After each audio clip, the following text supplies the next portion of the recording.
Welcome to our module on prevention. My name is Dr. Angela Grace. I'm a registered psychologist in Western Canada, and I take prevention very seriously. So if we return to the idea of the peanut allergy rule of thumb, the only way to prevent peanut-induced anaphylaxis is to not allow peanut molecules into the body. When we transfer that analogy to preventing long COVID and post-viral illnesses, the only way to prevent post-viral illnesses is to not allow airborne viruses into the body. So this module, we're going to talk about all the ways that we can prevent and mitigate getting airborne viruses and other pathogens into the body. So the very first concept is to avoid the 3 C's.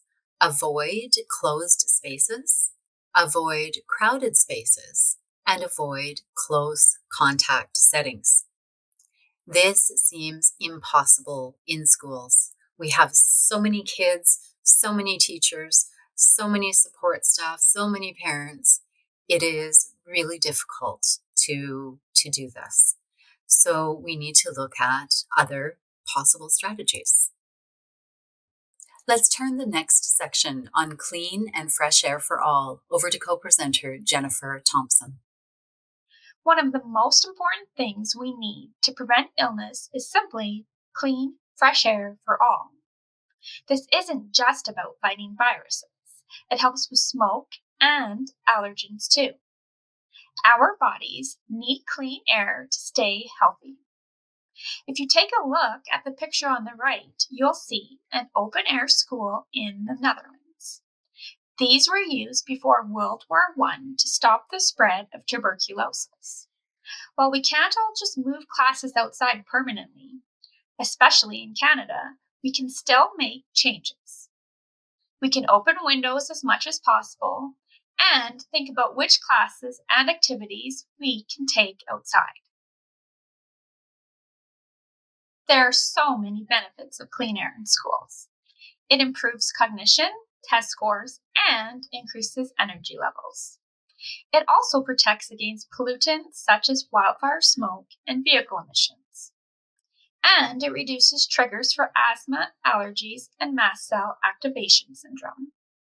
Most importantly, it helps prevent the spread of airborne diseases like influenza, COVID, and measles, reducing both teacher and student sick days. Having fewer sick days would be a huge win for teachers. I don't know any teachers who enjoy making subplans or playing catch up with students who fell behind while they were out sick. It's a giant hassle they'd all rather avoid.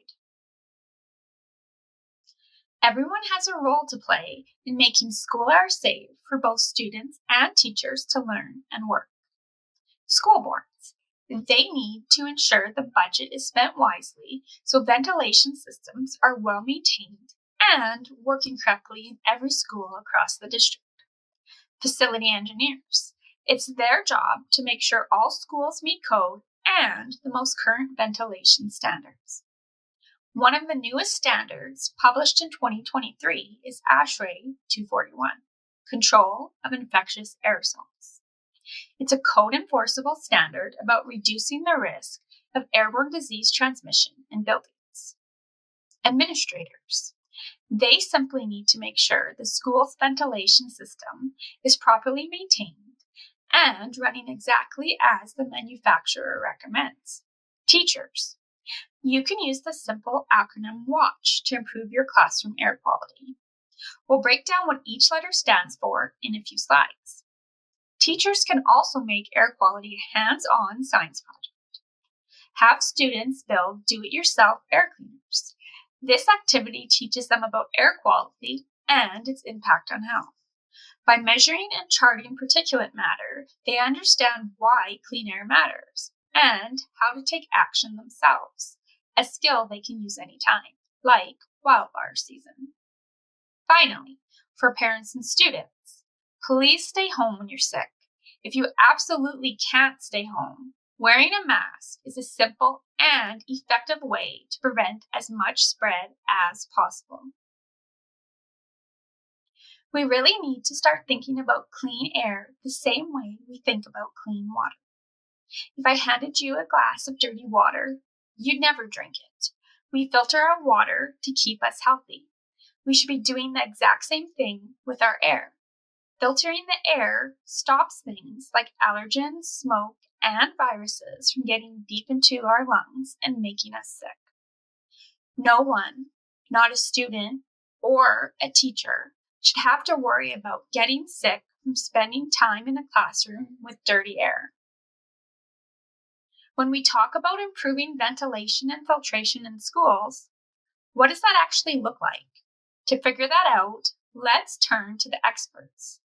Back in 2022, the Ontario Society of Professional Engineers released 6 core recommendations for safer indoor air. Let's take a closer look at a few of their top suggestions.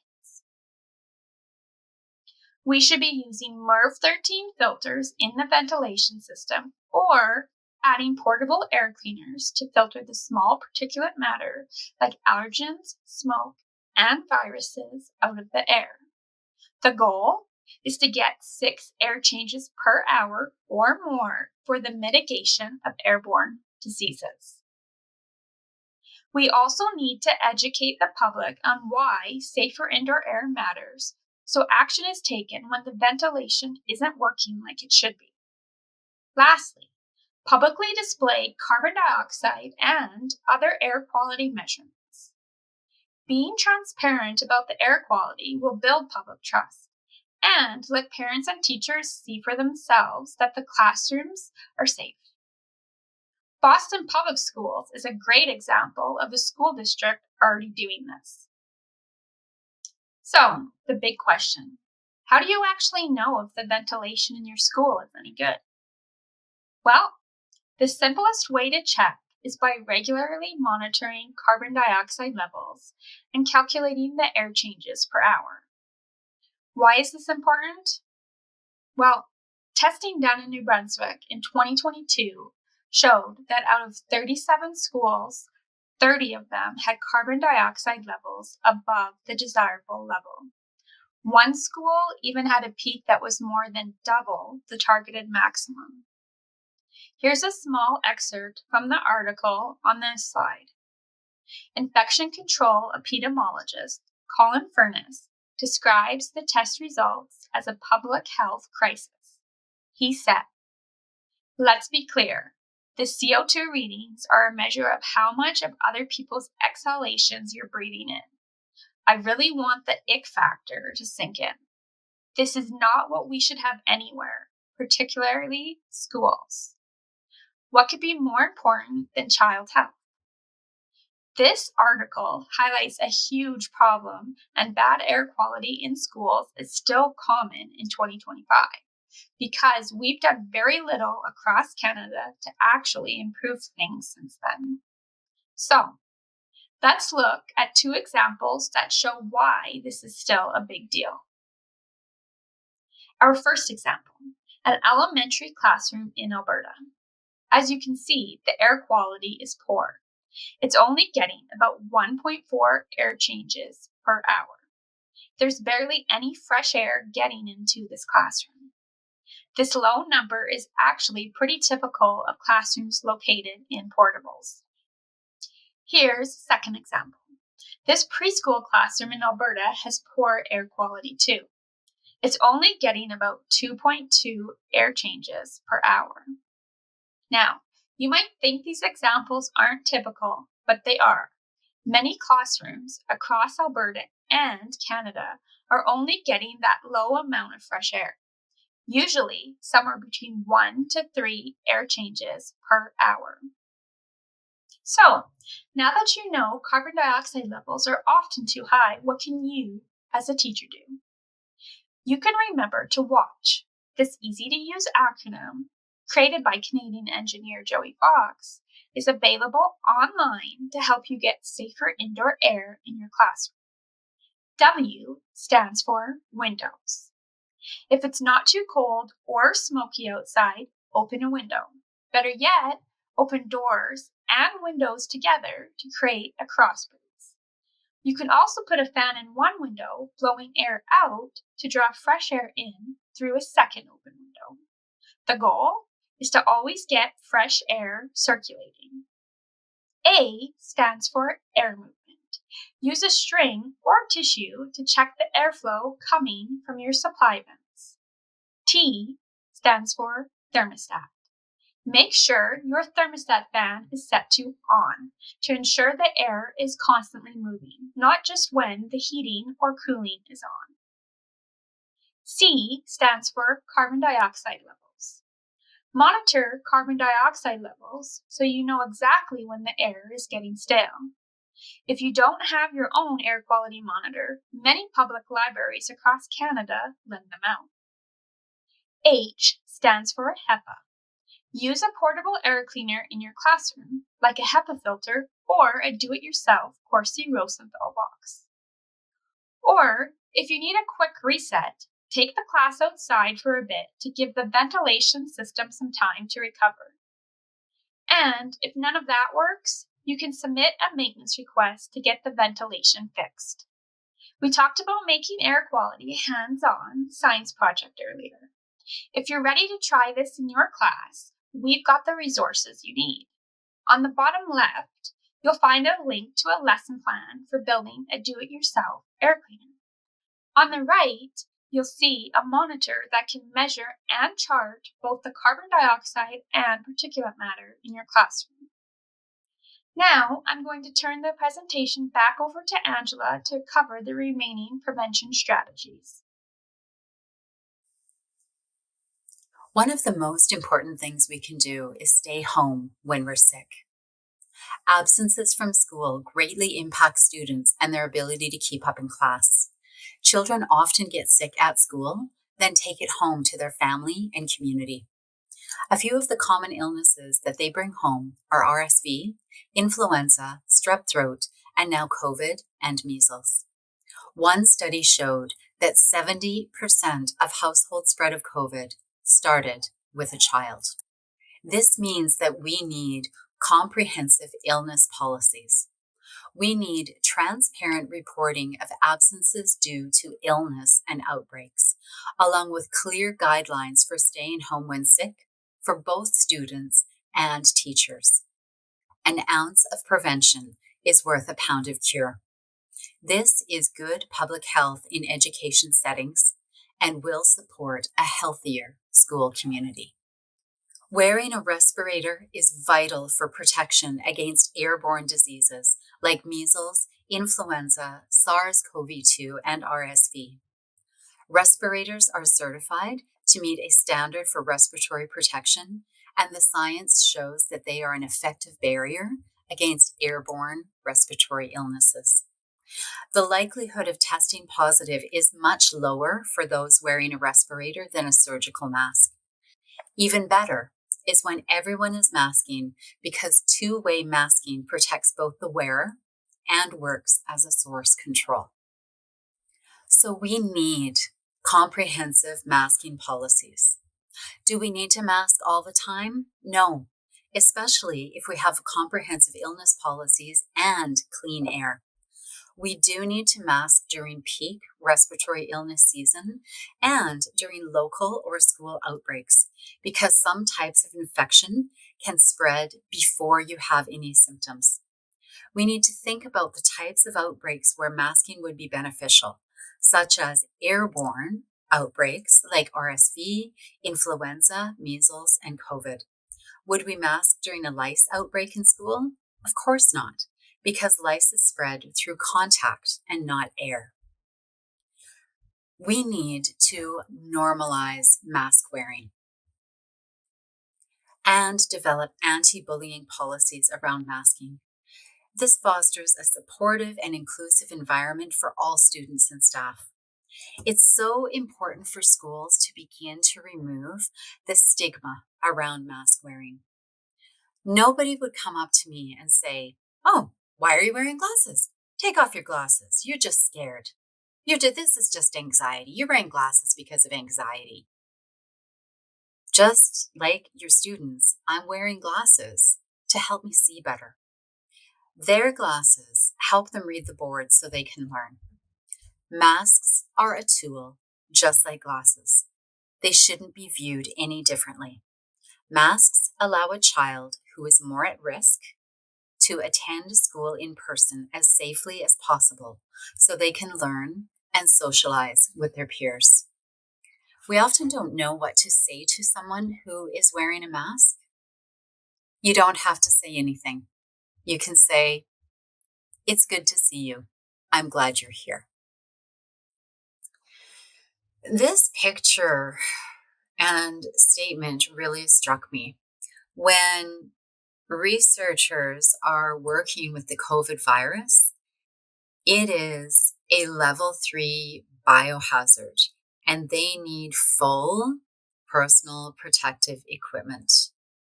And yet in schools, no big deal.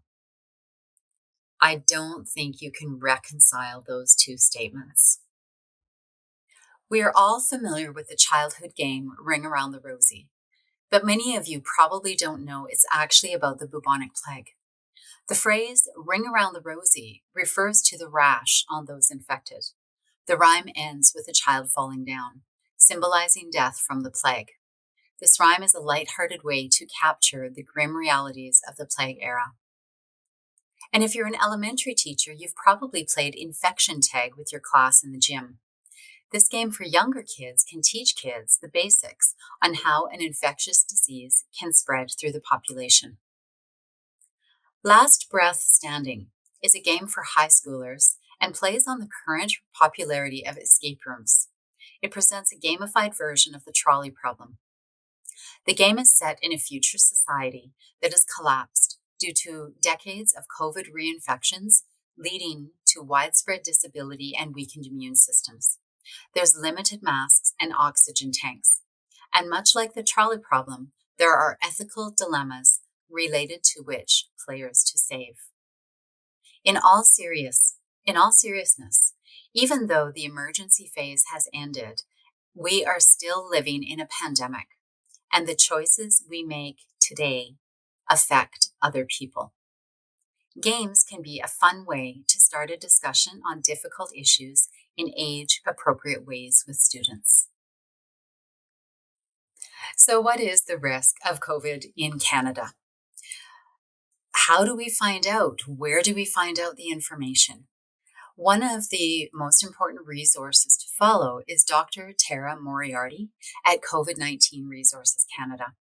Her and her team have developed a system of identifying risk using wastewater levels and a number of other measures that show what the risk is across Canada and in each province. Her website is a wealth of resources. I want to talk about these info cards that they have developed for schools. So she's also been creating info cards that show risk in different scenarios. So here's an example for schools. It says activity risk, 28 students, 2 teachers, 6 hours of school per day for a full school year, poor ventilation, no mask or portable air cleaner. You have a 70% risk of getting COVID. So let's make our classrooms safer. Keep masks on, improve air quality. Masking and providing good, clean air reduces the risk by 100-fold. The second info card covers 2023, a time period that most would describe as post-pandemic. It shows that the COVID deaths in a 1-year period were still 12 times more than influenza. There are a number of resources that teachers can turn to for evidence-based best practices, activities to do with students, and recommendations how to support students in different situations.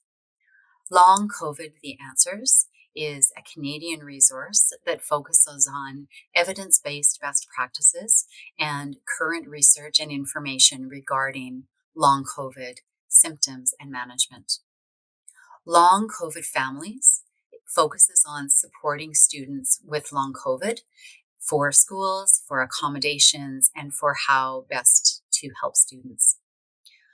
Long COVID Kids has a number of educational resources, including Pacing Penguins and Cautious Tortoise. Long COVID Physio also has a long COVID video series that you can access for more information. For supporting children with ME/CFS, there's the Bateman Horn Center, which has excellent resources and recommendations. And we highly recommend that you watch the film called Unrest on YouTube. It really speaks to the impact of ME/CFS on people's lives. Supporting children with POTS, there's Standing Up to POTS and resources for educators on how to support students with POTS. There's Mast Cell Action has a number of resources on supporting children with mast cell activation. For supporting children with PANS and PANDAS, there's the PANDAS Network, which has a number of educator resources. We highly recommend that you watch the films My Kid Is Not Crazy, A Search for Hope in the Face of Misdiagnosis, and Stolen Childhood. To have the most compassion and empathy for what children are going through, watching these films will not take much of your time. For supporting children with migraines, there's Migraine Canada.